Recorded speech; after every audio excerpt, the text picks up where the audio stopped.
Oi pessoal, hoje nós vamos começar falando sobre implantação de prótese de silicone, que é a cirurgia mais realizada no Brasil e no mundo. Ela fica alternando com a lipo, mas tem épocas do ano que realmente ela excede bastante o número de lipos, é uma cirurgia muito frequente. Então, com a internet, com o Google, muita gente começou a questionar plano de colocação de prótese, que era uma coisa que antigamente a gente nem questionava, né? Era realmente o médico que indicava o melhor plano, até porque realmente é quem tem expertise para poder falar onde você vai colocar o plano, tá, gente? Porque não adianta negociar a colocação, porque depende do caso de cada um. Tem gente que não tem glândula o suficiente para esconder o silicone, então ele vai ter que ser colocado embaixo do músculo.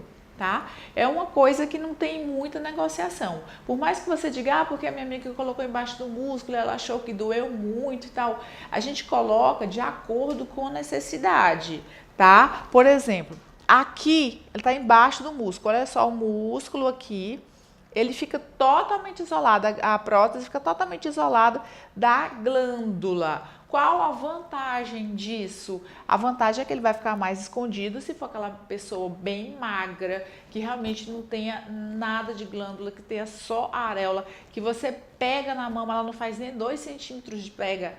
Ela vai ficar mais escondida, vai evitar outra complicação chamada rippling, que muita gente não sabe o que é, eu vou falar depois, que é justamente você ver o silicone, você ver as dobraduras do silicone embaixo da pele, porque não tem glândula o suficiente para esconder, tá? O subglandular é 90% dos casos, ele fica mais bonito aqui, as pessoas acham que fica bola, eu acho realmente bonito. Quando a pessoa pode esconder, tanto aquelas pessoas que já amamentaram, que tem glândula o suficiente, ou aquela pessoa que tem a mama pequena, tem glândula, mas quer aumentar um pouco, tem uma pega de mais de 2 centímetros, esconde bem o silicone, ele fica bastante confortável embaixo da glândula. E o subfacial, que é um pouco mais difícil a gente encontrar esse plano, ele não tem tanta vantagem assim.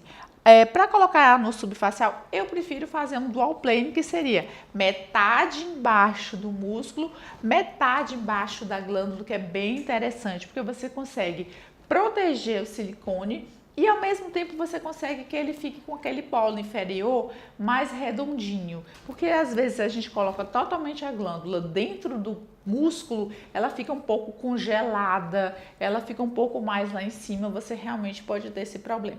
Você pode ter, por exemplo, o rippling, se você botar embaixo da glândula. Você pode ter essa mama congelada, como eu falei, embaixo do músculo. Você pode ter o double bubble, que é a glândula ficar lá em cima, aliás, a prótese ficar lá em cima e o peito ficar lá embaixo, quando a gente bota embaixo do músculo. E eu vou falar sobre cada um desses problemas de acordo com o plano de colocação do silicone, tá? Às vezes você coloca subglandular, a mama cai junto com o silicone.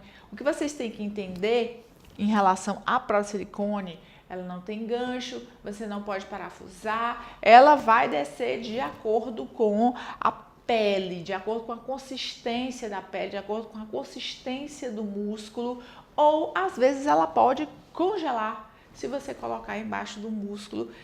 E assim, a gente não pode fazer muita coisa em relação a isso, vai depender do paciente, vai depender da cápsula que vai ser formada ao redor desse silicone. Quando a gente coloca a glândula, a prótese, gente, ela vai formar uma cápsula ao redor. Essa cápsula pode ter uma série de problemas. Ela pode ficar contraturada, ou seja, ela pode ficar dura. Eu também vou falar sobre isso.